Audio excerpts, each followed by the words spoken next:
ଆସନ୍ତୁ ଜାଣିବା ଆଜିର ପଞ୍ଚାଙ୍ଗ। ଆଜି ହେଉଛି ଇଂରାଜୀ ମାସ ଡିସେମ୍ବର 20 ତାରିଖ 2024 ମସିହା ଶୁକ୍ରବାର। ଓଡ଼ିଆ ମାସ ହେଉଛି ପୌଷ ମାସ।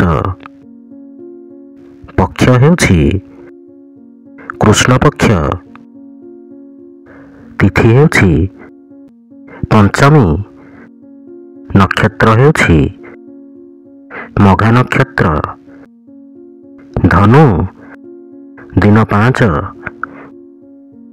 ପୁରୀକୁ ସୂର୍ଯ୍ୟୋଦୟ ସମୟ ହେଉଛି 6:19 ଓ ସୂର୍ଯ୍ୟାସ୍ତ ସମୟ ହେଉଛି 5:08।